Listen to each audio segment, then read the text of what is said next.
Selamat mendengarkan Sinema Rumahan bersama gue Ditya Herlambang dan juga rekan gue yang ada di timur sana, Gari Rake Sambu. Apa kabar, Gar? Halo, halo. Baik, baik, baik. Baik. Gimana Ya, keadaan di Ngawi sana? biasa lip hujan-hujan. Sama lah kayaknya di Jakarta juga ya. Iya, lagi musim penghujan nih. Kalau di sini rentan banjir, kalau di Ngawi gimana? Wah, Ngawi ada sih beberapa titik yang banjir, tapi nggak semuanya, sedikit sih. Cuma sedikit aja. Jadi kami udah berjanji untuk nonton satu film baru, film dari Netflix yang original. Judulnya tuh The Dig. Bukan Ya, begitu, Bung Gari? betul, betul. The Dig pakai DIG ya, bukan Iya, Dig. DICK ya. Ya, itu mah beda perkara itu. Jadi film apa itu? Jadi The Dig ini nyeritain soal kita ngomongin sinopsisnya dulu ya. Iya, ya. Soal Basil Brown, dia arkeolog Hmm, yang tidak ada pendidikan basic arkeolog, cuma otodidak. Dia ya. dipekerjain sama Edith Pretty untuk ngegali di tanah punyanya dia. Tanahnya luas banget ya itu rumah ya, orang kaya banget sana ya Luas dia, banget, luas banget. ya kan. Iya, iya, iya, iya. Dan Ya. dia nemuin satu kapal yang dianggap itu peninggalan dari Anglo-Saxon. Yap. Dan ketika itu udah rame, mau diaku-aku sama British Museum. Jadi Hmm, si hmm, hmm. si Basil Brown ini namanya nggak dianggap, padahal dia yang Hmm, paling berjasa penemu di ya. situ, penemunya gitu. Ya, ya, Jadi betul. kalau menurut lo secara keseluruhan cerita ini gimana filmnya, Gar? Secara keseluruhan dulu, kita sebelum ngebahas satu persatu gitu. Ya, ya. Awalnya gue tertarik dengan trailer film ini karena penasaran kan di trailernya itu kayak apa namanya menggali gitu terus mereka menemukan sesuatu. Nah, gue penasaran apa sih yang ditemukan gitu. Itu awalnya kenapa gue tertarik dengan film ini. Terus secara keseluruhan sih, kalau gue menangkap ini awalnya gue mengira film ini tentang penggalian sebuah apa ya peninggalan masa lalu gitu atau bisa dibilang harta karun lah kayak gitu. Tetapi setelah gue tonton dan gue simak sampai selesai ternyata bukan sesederhana itu. Ternyata ini penggalian tentang jati diri kita sebagai manusia. Woy. Anjir, Penggalian dalam banget tentang ya. iya, masing-masing karakternya menggali menggali menggali diri mereka masing-masing gitu. Jadi kayak si Basil Brown, dia menggali sisi idealismenya dia, bagaimana dia ada konflik sama istrinya, mereka tuh butuh duit gitu, tapi si Basil Brown tetap bersikukuh bahwa penggalian ini tuh adalah sesuatu yang penting untuk generasi yang akan datang gitu kan. Terus dari sisi si Nyonya Pretty-nya juga, Iya. uh, ini juga menggali sisi diri dia yang tidak sempat tergali waktu masih kecil. Dia suka dengan arkeologi, tapi uh, berhubung dia kadung dipaksa menikah, kalau nggak salah gue nangkep seperti itu, akhirnya impian itu terkubur seperti itu. Terus dari karakter-karakter yang lainnya, secara garis besar itu sih yang gue tangkap itu, Lip. Ya hampir sama kayak gue sih sebenarnya, karena Hmm. pada dasarnya kan gue lumayan suka sama ini ya, sama sejarah. Zaman dulu gue suka ngebaca, kalau misalnya pelajaran IPS tuh pelajaran sejarah Ya, paling paling pertama kelar tuh biasanya ya, LKS-nya paling selesai duluan. Nah ini tuh kayak mungkin ada hubungannya sama sejarah, makanya gue suka. Apalagi ini tipikal film yang katanya diangkat dari kisah nyata kan, dari ya, kisah betul. arkeolog sana. Itu juga menarik sih. Terus dari yang gue suka juga dari keseluruhannya itu, kalau ngelihat dari trailer awalnya sih, dari visualnya sih, Hmm. itu Oh, visualnya tuh, ini sinematografi ya. iya, sinematografinya tuh menurut gue sangat menarik gitu. Ya, Eh, gimana gimana, Lip? Menurut lo gimana? Kita bahas dari iya, sinematografinya dulu nih iya, berarti. kita mulai dari Oke, sinematografinya dulu. oke, oke. Itu yang paling kelihatan ya. Iya, setahun belakangan ini kan gue nggak pernah ke bioskop, Gar. Jadi nonton film tuh Iya, selalu, iya, selalu dari HP, Netflix kalau ya. nggak dari laptop gitu. Eh, Ya, Sinematografi yang kayak itu tuh, yang dia selalu pakai hampir di seluruh film tuh gambarnya white gitu kan. Itu entah kenapa betul. tuh bikin gue kangen nonton di bioskop gitu. Gue nggak tahu ada maksud apa, kenapa selalu ada white gitu. Tapi white, bahkan beberapa adegan yang dia nge-close ke apa karakter, ke orang-orang itu tetap white gitu. Itu tuh wah Ya. gue jadi kangen ke bioskop nih. Gue nggak tahu maksudnya apa, tapi itu ngebangkitin rasa gue pengen datang ke bioskop, datang ke bioskop, datang ke bioskop gitu. Kalau lu gimana secara sinematografi? Apalagi warnanya ya, sebenarnya warnanya tuh enak gitu, teduh, earth tone gitu kan modelnya. Iya, warna-warna earth tones itu. Mungkin karena tokoh utamanya namanya Basil Brown, Brown gitu, jadi warnanya kecoklat-coklatan gitu. Iya bisa jadi ya. Basil Bisa kan juga jadi, nggak tanaman kan, tahu. sayuran kan. Basil tanaman. Oh iya ya. Iya kan. Iya, warna-warna earth tone gitu ya, coklat, Ah, hijau gitu. Iya bener sih, banyak shot white yang kalau gue menangkap komposisinya tuh kayak minimalis banget gitu, Lip. Jadi kayak dari satu layar si Basil Brown cuma ada di satu titik kecil gitu, atau dia ya, lagi ngerokok di sisi sebelah kanan, sebelah kirinya dikosongin kayak gitu. Shot-shot minimalis kayak gini kan bikin perasaan kita lebih kayak kalem, apa yang nonton jadi lega gitu karena banyak banyak negatif space, banyak ruang-ruang kosong kayak gitu. Nggak nangkep juga sih maksudnya dari si sinematografer apa si apa sinematografer ya. filmmakernya ini, sinematografernya ini dia mau berbicara apa gitu. Tapi kalau gue menangkap secara keseluruhan sih mungkin ya balik lagi ke tema awal itu tadi tentang penggalian jati diri kita gitu. Bahwa kita tuh nanti akhirnya ya cuma sendiri, kita lahir sendirian, kita nanti akan pergi atau meninggal juga sendirian. Mungkin makna filosofisnya kayak gitu, gue juga nggak tahu, Lip. Terus gue yang menangkap juga dari Ya sinematografinya kayak mungkin. banyak backlight gitu, warna-warna, Oh warna-warna ya. keemasan gitu, coklat keemasan, enak aja gitu dilihat kayak nge-art banget gitu. Padahal ya zaman dulu waktu kita awal-awal belajar bikin film ya, kalau misalnya ada yang kosong gitu, udah diisi, jangan Oh sampai iya kosong iya gitu. iya iya. Tapi Jangan ini sampai kosong, betul ngebuktiin betul. ya, iya kosong tuh juga sebenarnya Kosong adalah ya isi. kalau kita bisa ngerti maksudnya ya selalu ada isinya juga sih, nggak selalu harus Iya, diisi-isi terus gitu. Zaman dulu kan kita iya gitu iya iya. banget kan ya. Ya mungkin tergantung apa yang mau kita sampaikan kepada audiens kan, Lip.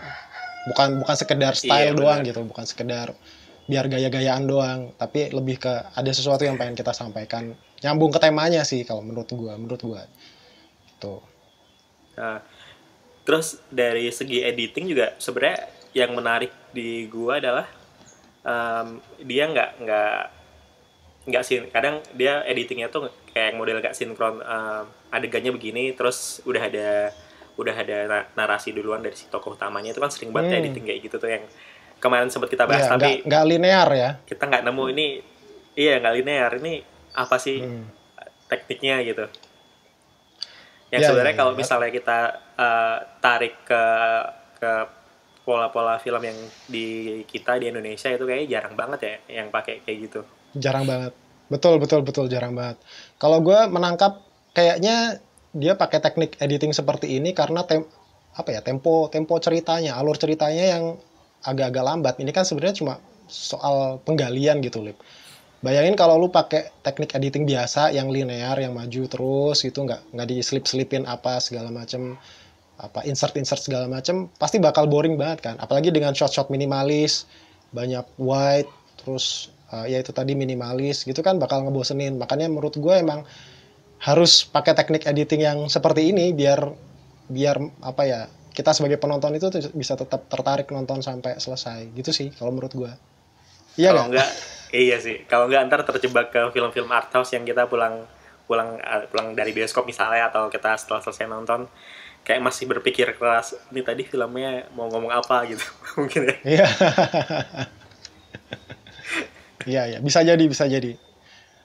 Terus gue juga harus mengapresiasi tim artistiknya, ini keren banget, bisa bikin satu bukit di situ dikasih perahu, mantap banget itu tim artistiknya. Lo kalau jadi tim artistik di film itu kebayang nggak, Lip? Capek lo. Iya, kebayang aja sih sebenarnya. Tapi kan emang harus disiapinnya pasti berbulan-bulan lama kan. Gue ngelihat Betul betul. bukit itu tuh inget satu bukit di Jogja. Gue lupa nama bukitnya, yang di dekat Bandara Adi Sucipto, yang area situ yang dibilang kayak Bukit Teletabis, Hmm? apa yang ada satu gundukan kayak Bukit gitu doang. Teletabis, ya. Iya Iya iya kan? iya, tahu tahu. Ya, Wah Bukit ini mirip Teletabis. nih gitu. Terus gue inget kalau misal di bukit itu tuh juga sebenarnya ada peninggalan, ada candi kan di situ. Gue lupa candinya itu Iya, apa candi.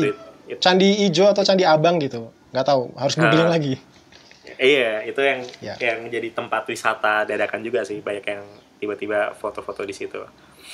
Iya, Mungkin betul betul. kalau di Dedik itu di era sekarang bukit itu udah jadi tempat yang favorit buat prewed kali ya. Instagramable, iya, buat prewed. Terus kita coba loncat ke ini, loncat ke masing-masing Karakter ya? Dari cerita dulu aja deh, Gar. Dari cerita dulu aja baru kita ke karakternya ya. Oke. Nah, lo kan yang lebih expert di bidang cerita, naskah dan lain-lain gitu. Enggak juga lah. Sama Menurut aja. lo gimana tuh, Gar? Secara keseluruhan cerita di film ini. Secara keseluruhan alurnya pakai alur maju kan, Lip, ini. Ya ada beberapa flashback dikit-dikit, dan flashbacknya tuh nggak yang lompat terlalu jauh gitu. Contohnya kayak waktu di adegan klimaksnya di belakang, waktu si siapa, Nyonya Pretty itu ditentukan ini harta ini nanti bakal punya siapa di bagian belakang, itu kan adegannya maju mundur gitu. Tuh, nah tapi nggak banyak, tetap alurnya alur maju. Nah di situ tuh yang paling menarik yang gue catat adalah penggunaan kayak elemen waktu, Lip. Elemen waktu ini untuk menciptakan apa kayak suspense gitu, atau apa ya, sense of urgency gitu. Jadi kayak tujuannya supaya penonton itu tetap gimana ya, khawatir, was-was, wah ini si tokoh utamanya bisa mencapai tujuannya apa enggak ya, kayak gitu. Itu contohnya tuh kayak yang di keseluruhan itu di bagian yang ada perang gitu. Ini kan ada kita misi film ini kan mau menggali sebuah bukit yang kemungkinan di situ ada harta terpendam gitu kan. Nah, tapi di situ ada latar belakang perang yang sebentar lagi bakal terjadi. Nah, ketika perang itu nanti meletus, otomatis penggaliannya berhenti kayak gitu. Terus juga ada dari sisi si kesehatannya Nyonya Edith Pretty. Nyonya Edith Pretty itu juga dia kan kesehatannya semakin memburuk. Gitu. Kalau nggak buru-buru, ya dikhawatirkan penggaliannya nggak selesai.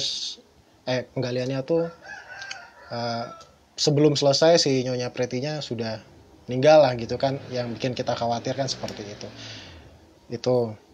Terus dari sisi konflik juga cukup berhasil, Lip, dibangun kecil-kecil dikit-dikit gitu, dari yang awalnya kayak ingat nggak yang adegan awalnya itu si Basil Brown sama Nyonya Pretty-nya ego soal harga, soal tarifnya gitu kan. Itu terus macem-macem sampai yang sama Charles Phillips dari museum apa ya, Ipswich kalau nggak salah. Muncul tokoh ya yang gendut itu. Nah, itu yang dari British juga, kan? Ya, itu juga muncul konflik-konflik sampai titik paling klimaksnya, yaitu ada di yang gue bilang tadi, yang di menentukan ini nanti harta ini bakal jadi milik siapa kayak gitu, dan akhirnya jatuh kepada Nyonya Pretty, tapi dia sumbangkan akhirnya kan. Kayak gitu. Nah, jadi dari sisi penulisan ceritanya tuh oke, dan alurnya maju, dan konfliknya juga oke banget sih. Menurut lu gimana, Lip? Iya, kalau misalnya gue setuju sama yang lu bilang sih, tapi kalau dari cerita, dari konflik dan sebagainya, gue kayak di samping cerita utamanya tuh gue menyoroti kayak hubungannya si Edith sama anaknya gitu. Gimana sih anaknya si Edith Robert itu, ya namanya ya? Iya, entah kenapa ini bocah kecil kayak gini kok pemikirannya bisa bijaksana itu gitu zaman dulu gitu. Terus hubungan si siapa, si arkeolog si Peggy yang dia nggak tahu, yang cewek ya, yang cewek yang entah kenapa si suaminya tuh lebih nyaman sama pria lain daripada sama istrinya gitu. Terus kayak dia kayak mau ngajakin berhubungan tapi kayak suaminya selalu menghindar gitu. Terus hubungannya si Basil Brown lagi sama si istrinya itu juga sebenarnya menarik sih, kayak hubungan kenapa si istrinya tuh kayak masih nurunin egonya buat nyemangatin, biar mereka bukan dari golongan yang kaya gitu, ya udah nggak apa-apa, kasih makan dulu aja egomu, maksudnya kasih makan dulu idealismu gitu kan. Jarang juga kayak kalau kita runut kehidupan sekarang, jarang ada yang berpikir kayak gitu, ngedukung idealisme yang nggak ada duitnya sama sekali malah gitu, kalau bisa dibilang. Wah, curhat apa gimana nih? Lebih nyorotin di situ sih, itu enggak. Kalau gue sih lumayan masih bisa menghidupi apa yang gue suka sih. Apa maksudnya membarakan Weh, oke, bagus, idealisme bagus, gue bagus. gitu. Iya, iya, iya, iya. Bagus, bagus, Gitu, bagus. Gar. Iya, iya, iya. Soalnya tanggungannya masih dikit. Wah, Gimana kalau menurut lo, Gar?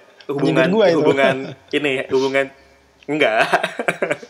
Misalnya kita runut dari awal si hubungan si Edit sama anaknya muncul itu sebuah hubungan yang kayak gimana, Gar? Anaknya Edit, terus mereka dengan situasi perang dan kayak si Editnya ini cukup trauma sama perang gitu. Ya, karena Suaminya kayaknya hilang di meninggal, ya perang gitu kan. karena itu. Hah, Ya. Ya, kalau gue lihat dari sisi psikologis si anaknya ini, si Robert Pretty kalau nggak salah namanya, dia yes. memang tipikal anak-anak yang dewasa sebelum waktunya. Kenapa? Karena dia kehilangan sosok bapak dari masih sangat muda gitu. Dan ada satu adegan di mana yang gue tangkap si Robert ini sebelum bapaknya meninggal, bapaknya sempat ibaratnya apa, nitipin ibunya gitu, tolong jaga ibumu kayak gitu kan. Ada kata-kata seperti itu ya. Nah, itu yang bikin apa ya, secara psikologis dia lebih dewasa dari seharusnya sih menurut gue. Itu jadi nangkep apa ya, anak-anak seumur dia, gue misalnya seumuran dia, gue nggak akan nangkep situasi yang terjadi di rumah, ada apa gue nggak peduli, main aja ya kan, Lip. Iya, bener, main Bodo aja gitu. amat. Iya, tapi dia tahu ada pilot, ya ada pilot pesawat apa tentara angkatan udara yang jatuh ke sungai, dia tahu oh itu pasti meninggal gitu. Dia peka gitu. Dia peka, terus ya menurut gue itu terbentuk dari itu tadi sih, Lip, dewasa sebelum waktunya, yang mana karena dia kehilangan sosok bapak sih menurut gue nggak tahu juga ya. Terus ada satu adegan antara ibu anak ini yang menurut gue paling keren banget tuh, waktu si anak ini, si Robert ini ngajakin maknya buat tidur di kapal, tau gak sih yang akhir-akhir itu? Oh, itu kayaknya megah banget adegan itu, terakhir adegan ya. itu. Itu Iya, kayak iya. titik puncaknya, Iya. titik dimana si ibunya tuh kayak, oh ini apa yang gue gali ini emang segini megahnya gitu, dinikmatin berdua sama anaknya. Terus si anaknya Iya. ngebayangin kalau dia Iya. naik kapal antariksa gitu kan. Iya. Itu Ya, itu adegan epic yang banget sih itu. bagus banget menurut gue. Ya, karena kayak dari semua karakter udah sama-sama menerima. Dari si anaknya yang sudah menerima, dia tahu ibunya sakit dan umurnya nggak akan lama lagi. Dan dari si Nyonya Pretty kan selama film kan dia kayak berontak. Dia tuh kayak tidak bisa menerima kenyataan bahwa umur dia tuh nggak lama lagi. Tapi di situ dia kelihatan sudah bahagia, sudah pasrah, sudah menerima kayak gitu. Si anaknya juga sudah menerima kayak gitu sih, Lip. Iya, Itu yang gue tangkep. apalagi adegan itu di sebuah lubang yang isinya kapal, itu kayak kalau misalnya ini Iya. kayak udah siap mati aja dia gitu. Nah, sebagai Udah catatan nggak- itu kan juga sebenarnya sebuah makam kan itu, Lip. Iya, Itu sebuah kan makam Raja Anglo-Saxon kan. Ah, Nggak tahu raja, nggak tahu tokoh penting pada masa Anglo-Saxon kan. mm-mm. Ya, kayak gitu sih. Ya itu Jadi adegan yang sebagai kayak, apa ya, simbol. iya, simbol. Gue pas Ya. adegan itu jujur kayak wah langsung deg gitu. Iya, Wah iya. ini kayaknya dia bakal gak lama lagi. Ternyata filmnya udah Iya. mau habis. Agak dilihat kisah-kisah sedih itu. Iya, cuma ada teks ya, informasi dalam bentuk teks. Ya, ya.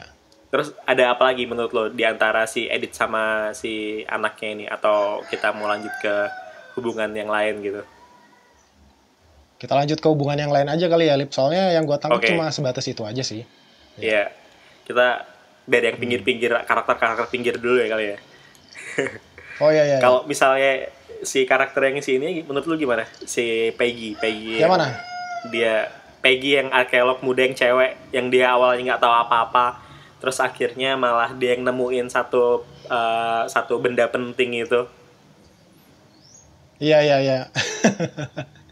Ya, itu nggak disangka-sangka Dengan ya. konfliknya Padahal sendiri dia sih. kayak, ya padahal dia kayak nggak dianggap gitu ya. Tapi ternyata dia yang paling, ya salah satu yang paling berpengaruh di penggalian itu. Ya, seperti yang gue singgung di depan tadi, Lip, ini film tentang penggalian, bukan cuma penggalian sebuah peninggalan masa lalu, tapi juga penggalian jati diri masing-masing karakternya. Nah, salah satu karakter yang menurut gue menarik di sini adalah ya si Peggy Preston itu, si arkeolog cewek itu. Karena di situ dia menggali lagi perasaannya terhadap suaminya yang belakangan kok berubah, sudah tidak seromantis dulu gitu.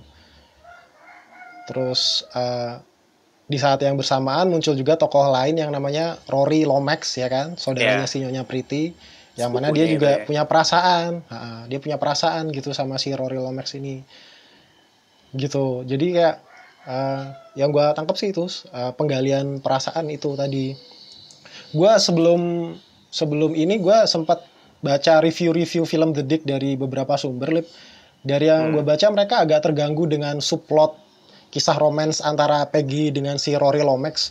Tapi menurut gue nggak terganggu sama sekali karena emang tema keseluruhannya ini adalah penggalian jati diri kita gitu kan. Kalau menurut gue ya, bukan cuma sekedar penggalian peninggalan masa lalu doang gitu. Kalau ceritanya tentang peninggalan masa lalu doang, harusnya filmnya udah selesai di sepertiga bagian pertama karena kan kita udah ketemu tahu ya. oh ternyata itu kapal dari masa lalu gitu. Kita udah tahu, udah ada jawabannya. Tapi ternyata nggak berhenti di situ. Ini terus berkembang ke penggalian jati diri masing-masing karakternya gitu. Gitu termasuk si suaminya Peggy itu si Stuart Piggott yang akhirnya dia juga menggali sisi seksualitasnya dia gitu. Dan akhirnya dia Iya. menyadari ya dia emang udah nggak bisa sama cewek gitu. Udah Iya, lebih sama nyaman sama rekan cowok gitu. kerjanya. Nah, Iya gitu.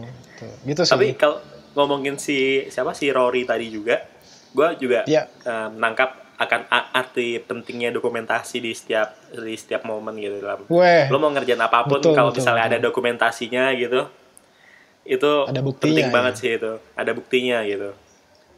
Hmm. Terus masih pakai kamera lama gitu kan. Analog ya. Terus kalau iya, analog analog dan masih ngelihatnya dari atas kan motretnya. Terus kalau Iya, misalnya yang iya. dengerin ini juga butuh dokumentasi di area Jawa Timur, ya bisa ke lo ya Gar ya. Wah, jadi promosi. Iya kan, lu kan Ya, jago nomornya ada juga di bawah kan. sini ya. Ini kontak personnya ada di bawah sini. Foto wedding, foto prewedding ya. Jadi promosi. Atau dokumentasi Oke, acara oke. gitu ya. Oh iya, iya. Terus soal hubungan yang si ini sekarang Gar, si Basil sama Ya. bininya, yang tadi gue bilang soal si bininya masih Hmm. support idealismenya si Basil, itu menurut lo gimana nih? Ya, gue menangkapnya tuh di situ juga sih. Nah, ini menariknya film ini tuh semua karakter ya, baik karakter mayor dan karakter minornya tuh bener-bener memang mereka menggali sisi mereka masing-masing gitu. Dari si istrinya Basil Brown ini yang tadinya namanya siapa ya? Gue lupa. May atau siapa ya? Kalau nggak salah namanya Ah, May. Mei.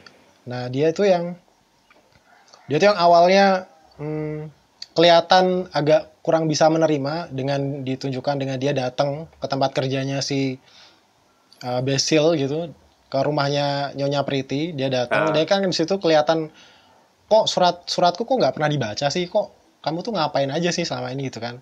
Sampai akhirnya di saat konflik si Basil Brown dengan tuan siapa namanya ya, Charles Phillips kalau nggak salah yang dari museum iya. itu semakin Ah, memuncak. Kayaknya di awalnya deh, konflik awalnya, terus si Basil Brown dihentikan secara sepihak gitu kan, terus dia pulang. Nah di situ kelihatan tuh si istrinya Basil Brown malah justru kayak, loh gimana sih, katanya kamu menggali ini bukan buat masa lalu, bukan buat masa sekarang, tapi buat generasi yang akan datang. Ya udah kejar aja kayak gitu. nyemangatin Kalau lagi gue ya. lihat, iya di situ sisi penerimaannya si istrinya Basil Brown tuh ada di situ sih. Jadi dari yang tadinya kurang menerima gitu, ngapain sih gitu ngerjain kerjaan yang nggak ada duitnya gitu, tapi ternyata di situ berubah kayak gitu. Kalau menurut lu gimana, Lip? Apa yang lu Ya, tangkap? ya hampir sama kayak yang lo bilang barusan, yang gue tangkap sih. Tapi emang emang kalau misalnya direlatin sama zaman sekarang emang agak susah ya. pasti pasti setiap orang punya punya sisi idealisme yang pengennya dia tuh didukung sama pasangannya atau didukung sama keluarganya gitu. Tapi nggak semuanya kan dapat kayak gitu. Ketika lo ngelihat sesuatu yang di situ tuh, itu kayak sesuatu yang mewah gitu menurut gue. Itu kemewahan yang didapat dari si Basil Brown, biarpun mereka bukan lahir dari keluarga yang bisa dibilang berkecukupan gitu. Itu kemewahannya si Basil Brown sih menurut gue. Gitu, Gar. Terus kita lanjut ke karakter si hubungan antara si Basil Brown sama Nyonya Edith. Nyonya Edith. Iya. Menurut lo gimana, Gar? Nyonya Edith Pretty. Ini hubungan yang lumayan lucu nih, karena mereka kalau ditarik kesinggungannya sama-sama suka arkeologi. Iya. Gue awalnya sempat mengira kayak ada romance antara mereka. Gue ngiranya gitu waktu di adegan yang waktu yang makan adegan si Basil Brown diajak makan malam. Ya.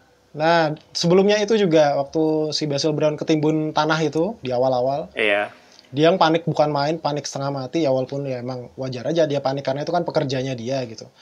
Ya. Terus habis itu habis itu diajak makan malam, bener di situ. Terus di Nyonya Pretty-nya habis itu adegannya dia persiapannya tuh kayak bener-bener serius persiapan gitu. Make up cantik, dandan gitu loh, kayak dandan beneran gitu, kayak mau ketemu sama orang yang penting banget, padahal kan ya sebenarnya kan cuma pekerjaannya dia gitu. Awalnya gue mengira seperti itu, tapi pas dandan itu juga terus si istrinya Basil Brown datang, terus dia ngeliat dari jendela itu, nah terus habis itu udah deh hilang gitu, kayak loh kok nggak jadi nih, kayaknya romance-nya nih kayaknya udah nggak ada gitu antara mereka berdua. Nah tapi yang sangat gue suka di sini dari Nyonya Pretty, dia berjuang mati-matian gimana caranya si Basil Brown bisa mendapatkan kredit atas kerja kerasnya gitu, Lip. Iya, sampai akhir kan dia berusaha. Iya, sampai akhir dia berusaha mengumumkan bahwa ini tuh penemuan oleh Basil Brown kayak gitu kan. Di yang pertemuan terakhir itu dia ngomong seperti itu, ditegesin lagi sama dia. Ya sebenarnya itu foto-fotonya si Rory bisa jadi bukti juga sih asli, harusnya ya.